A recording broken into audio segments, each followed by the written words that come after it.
Thank you very much, Mark, for a really very interesting and a very helpful presentation. And very simply put, um, I have we have a few questions, and if I can start off with one very quick, simple question, I think it's it, from the you mentioned the National Lottery Community Fund grant. Hmm.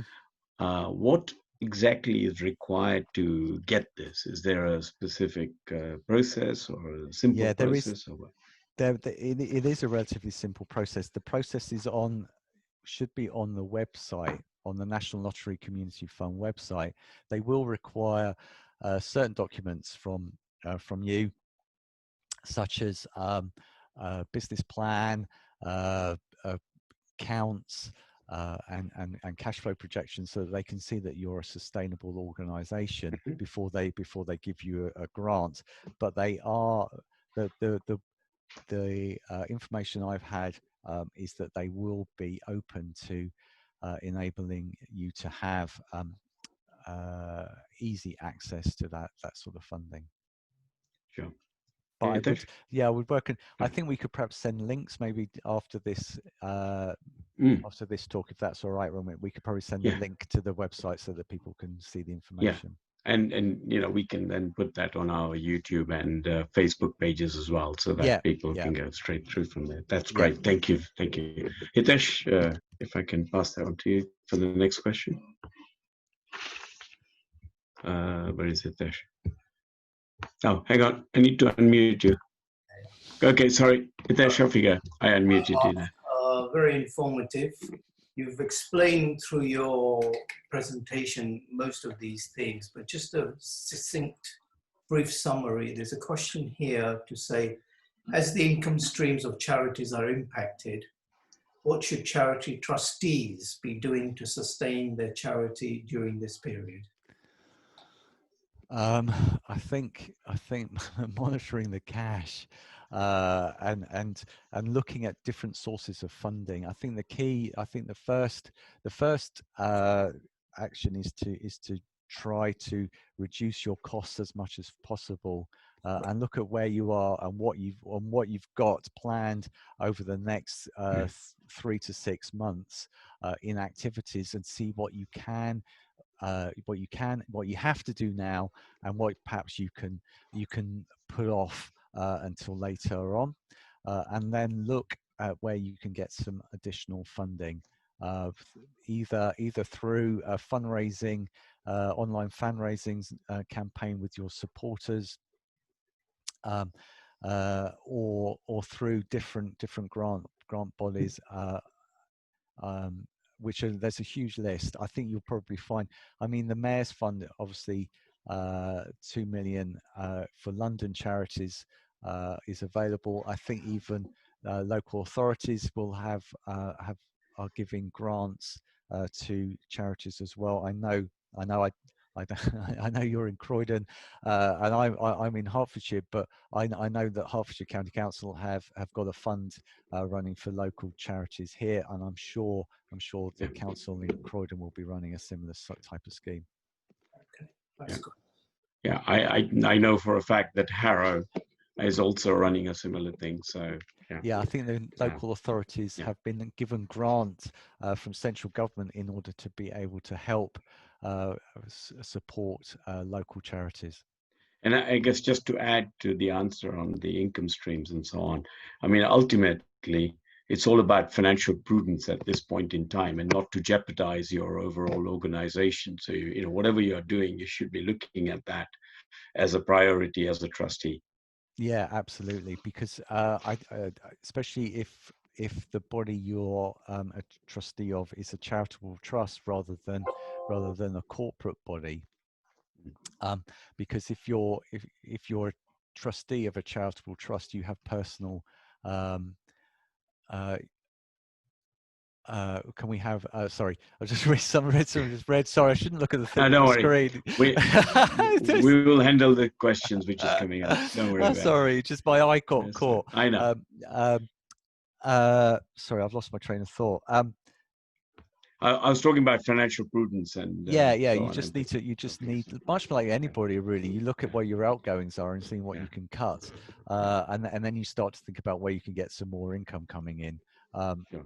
And there are sources of funding available. I think even the bounce back loan will tide over a number of very small charities for a period of time, and those are very quick to get hold of. But they will want to see some accounts, and they will want to see some plans about how you're going to use the funds and how you're going to sustain yourself on the longer term. Okay, I have a very short question. Is there any information available on how many individuals are dependent on charities for their daily needs? There must be, but I don't think I Right. know. But I think Yeah, it's them. okay. Yeah, Yeah, I'm sorry, but that's all right. I'm sure there must be somewhere. I think it must be quite a high number. There's a high number of people that are reliant upon food banks That's right. at the moment, so it must be very high. Sure. Hitesh? Okay, Mark, again, under the current circumstances and the difficulty we see where everybody's trying to conserve their cash, not only businesses, but households as well. In terms of charities, should charities undertake major projects which will drain cash? And what are the implications for the trustees of the charity if the charity then experiences financial difficulties? Again, if it was a charitable trust, I think if it's a charitable trust, then the impact is on the individuals, because trustees of charitable trusts have personal liability for the activities of the charity. So if a charitable trust entered into a project which it knew that it was going to use a lot amount of cash, and it wasn't certain about that it'd have the funds available to run its day-to-day operations, then and the trustees knew that at the time, then they would be liable for the debts that would arise. Obviously, if you're a company which is limited by guarantee, or a CIO, where the charity has personal liability, is its own person, and therefore it has its own liability. That you're as a charity trustee, you're limited. Your liability is limited to a degree, but again, the same responsibilities on charity trustees as they are on company directors, where if you're trading or doing something, actually you're trading while insolvent, while knowing you're insolvent, then of course you are also you've got potential liability there as well. So if I was a charity trustee and there was a large project coming, and I wasn't certain about the income, I think I would postpone trying to do that project until I had a clearer idea of what the future looked like. Sure. Great. Okay. If the funds have not, this is a gift aid question. If the Right. funds have not been collected by a charity, they've been pledged to the charity. Presumably, they will still be eligible for gift relief, or gift aid reclaim. But does this mean that the money has to be paid before the claim can be made, or can only be claimed when the cash actually comes through the door? It's a question of when it is timing, I guess. With the timing, yeah, it's when you've actually received the cash. Okay. Because you haven't got certainty from the individual can't claim gift aid until they paid them sum of cash over. Sure. Okay, that's great. Hitesh? Okay, obviously this being a difficult time and social gathering is banned, a lot of the charities have come to an end of their term, the usual AGM or 2-year term. Yeah. If it's come to an end, how can the trustees carry on without some form of consent obtained from members? So do they automatically carry on, or do they need consent from the members, is the first question. And the second question is, if the governance documents, the charity deed, etc., is quiet on this point, what should the trustees do? Should they carry on in a caretaker capacity or extend their term? How would they go about it, Mark? Crikey. They would. You can defer, but you can also have a remote meeting. So you could have an AGM, and you can organise it via Zoom, and the business conducted at that AGM would still be valid, so long as you were quorate on Zoom. So you could have a meeting and record it on Zoom, and therefore you could prove that the number of individuals were there and you were quorate. And you could therefore limit your AGM just to carrying out that sort of essential business, so that you could then reappoint charity trustees at that time, and you could still go through the normal process of holding that meeting and ensuring that you give people requisite notice. You could then obviously at a later date have a much bigger meeting when we're all allowed to be together in a room again. But then, so the second point was, if that wasn't possible, would they change? Would they continue?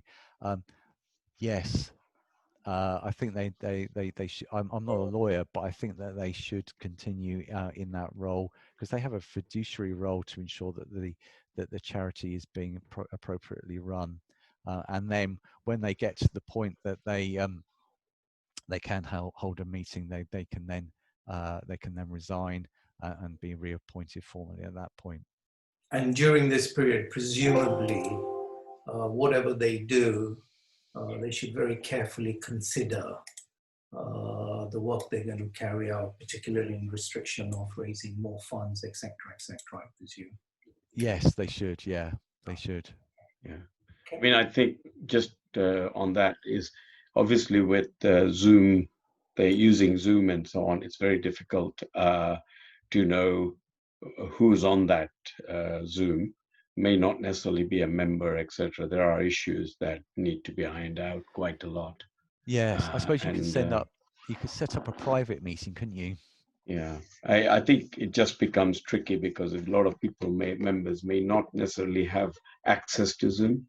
And again, for AGMs and things, you need access to the members should all have access technically. And, Yes, there are issues. There are there- loads of constitutional issues that come into play at that point in time. There are, yeah, but you could probably ensure that you had sufficient. If you had a quorum, if your constitution required you to have so many people Yeah. at an AGM, you could probably arrange it so that you could. And you could also, I suppose, you could still arrange a meeting and then ask people and send even by post, and then ask people to say, give me your vote or give me a proxy like you would do normally. And then you could just carry on the business to say, okay, we're going to have a meeting. We're going to reappoint the existing trustees, but we will arrange a meeting in 6 months' time, in which case those individuals are only appointed for 6 months.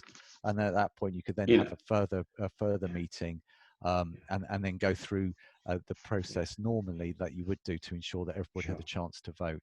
And effectively, you're then putting in a caretaker committee or an interim committee which will look after the affairs of the association for a short period. You could do that, yeah. Okay, that's good. Thank you. The next is, can overseas donors pay into UK charities? And I presume the answer is yes, but they can, yes. They can. There's no tax reliefs available for them. There is no. Well, it depends on they depend on the individual's jurisdiction wherever they were paying into. But the UK charity couldn't claim gift aid on those donations because the taxpayer wasn't UK resident. Yeah. Hitesh? Okay, I've got a question here from somebody to say, if you've got restricted funds and it has a proper mandate, again, would this be the right time to make investments out of restricted funds? If you had a mandate to invest in the market, surplus funds for investment.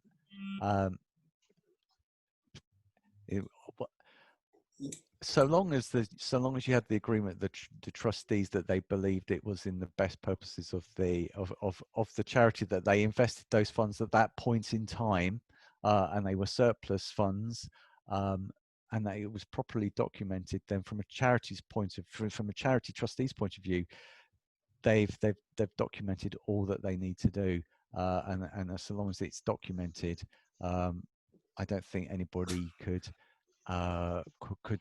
come back to them and say that they hadn't acted properly. It might well be an opportunity to buy in the market now because it's so low, so that they could actually get some access to some gains at a later date. I think you talked about very robust reserves policy should take place in these circumstances when obviously looking at, and I guess it's the same question as before. What would govern this? And I presume we're looking at financial prudence, etc., all the things that we talked about slightly earlier. Yeah. So financial prudence, looking at the charity, looking at what it knows its income is going to be in the next year. Just obviously from a purely from an auditor's point of view, we're all accountants. Well, three of us at least are accountants. When we're assessing going concern as an auditor, we look at 12 months from the date that you sign off the accounts. So we're obviously looking 12 months from today. And I think charity trustees need to also consider that when they're looking at going concern.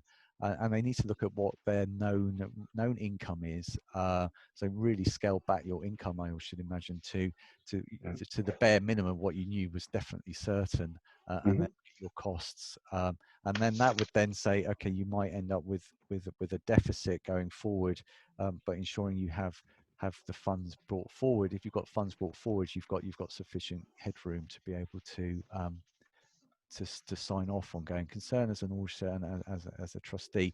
But also that would then set your reserves policy as well to say, okay, effectively we know what our known income is, and we know what effectively might overestimate your costs, and then end up with a deficit and say, okay, that figure is what we want to aim for as to our minimum level of reserves that we have. Right. Hitesh? Okay, the next question is, are charities at the moment in the lockdown, were charities also forced to completely close down? And is there any news from government in terms of easing? When do you think charities, particularly the trading charities, can resume their normal day-to-day business? Well, the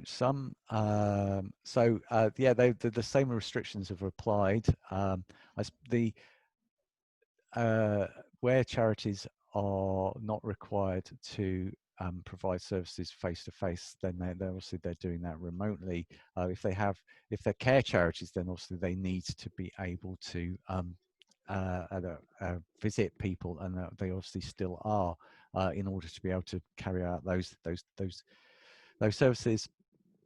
When do you think? So charity shops can be opened from the 15th, from Monday. They can be able to open from Monday, so long as they are also obviously meeting the same requirements as normal, as other retail shops are having to comply with in order to maintain social distancing, but to still be open. There may well be a flood of donations as well into those of goods into those shops, because a lot of people have spent the time having a clear out of their houses, so there might well be an awful lot. So have somewhere to store your equipment. But if you can open, the same restrictions will apply, and offices will open when we're allowed to open offices. It's obviously the hospitality side of it that is obviously going to be impacted, when you provide any hospitality to people. That's where the issues are going to rise. Okay. Basically, the question next is, if the charity pays business rates, for example, even though it has a temple or whatever, they have a business rate. I presume they can claim their grant on the business rates. Yes. Yeah. Yeah. That's good. Okay, Hitesh. Okay, I've got one here. It says if charities are collecting lesser amounts, will it be allowed higher admin costs to keep the charity operational? I think they'll have to look at their again. They just have to look at the cost base and see what they can cut. Yeah. And that's where the furlough scheme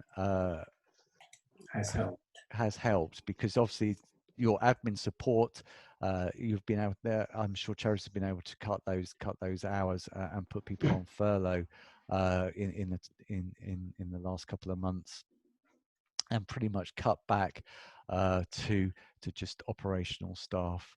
I know some of my clients have put people on furlough, and everybody's taken moved down to 4 days on a particular charity, because that was the only way that when looking forward, they did a budget exercise when the lockdown started at the end of March, and looked at their known income, and then effectively have fitted their costs to meet that known income at that point in time, and that has meant that means that they will be working 4-day week for pretty much for about 6 months, I think, in order to be able to ensure that they have this,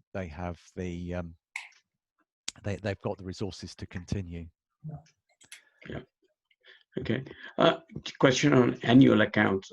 Obviously, a lot of charities are in the position where they can't have an AGM, and obviously they have to file their annual accounts at some point. But if you've got your annual accounts ready and trustees have already approved them between themselves, presumably the members of any charity should be able to get the copy of the annual accounts without having the AGM at this point in time. Yeah, the trustees could circulate the accounts to the members. Right. They could do it via email or even posting it on their website if they really wanted to, and then giving people access to it that way. Okay, great. Okay. Can any charity claim a discretionary grant? They may not be paying business rate. And what about non-registered charities?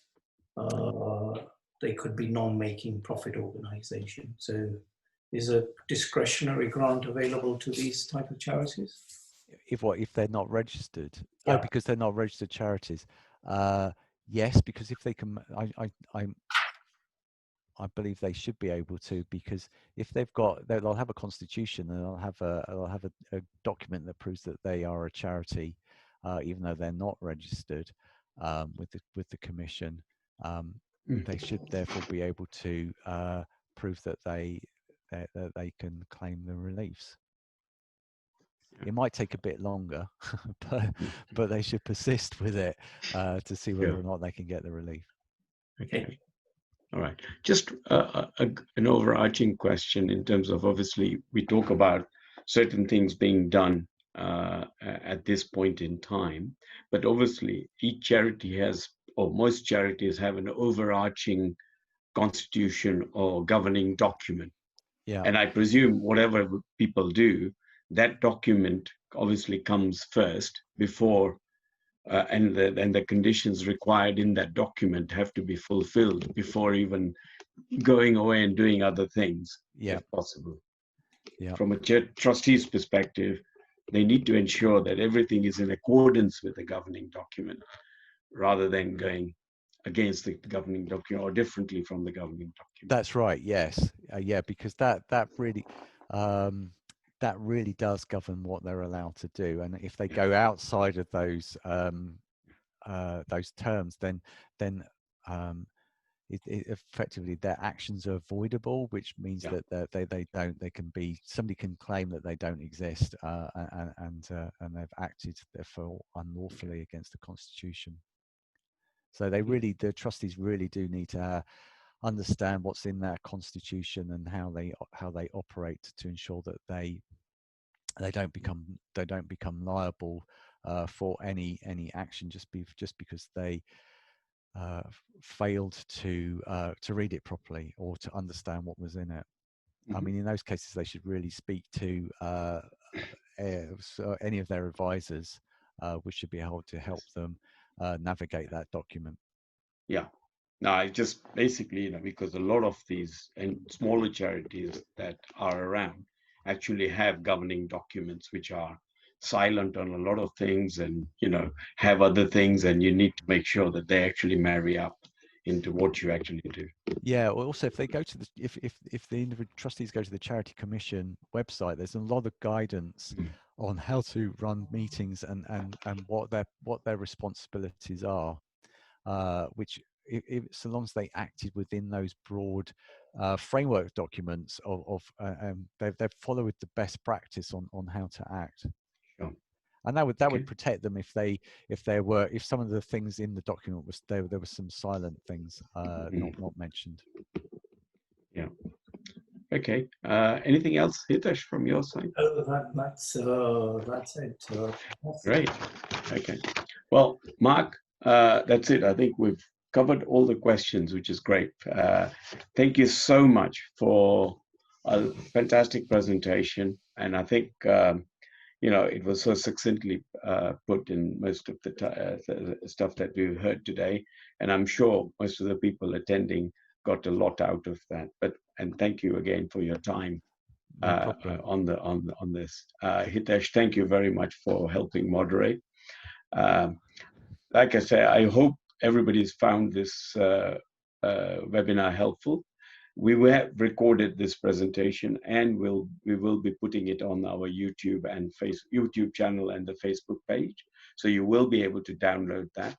I think there were a few questions on there. Can we have a copy? And yeah, fine. Yeah, no we problem. can. Yeah, we can certainly put Yeah. those in there. Yeah. And Nirmal, can we share our slides, please?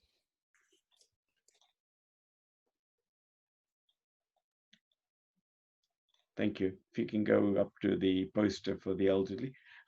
We're obviously helping the elderly, the vulnerable, those in isolation, and key workers. So if anybody needs that help with that, we've got a helpline number here. So please use that. And if people require next slide, please. If people require any further information from today's webinar, please call, SMS, or WhatsApp our helpline number on this slide, and we'll try and help you, and even from the earlier webinars that we've done. So next slide, please. Our next webinar, as I mentioned early on, is on home extensions and renovations. It's an overview of design, planning, and building regulations on Sunday, the 14th at 11:30 a.m. So if you haven't registered, please register and join us then.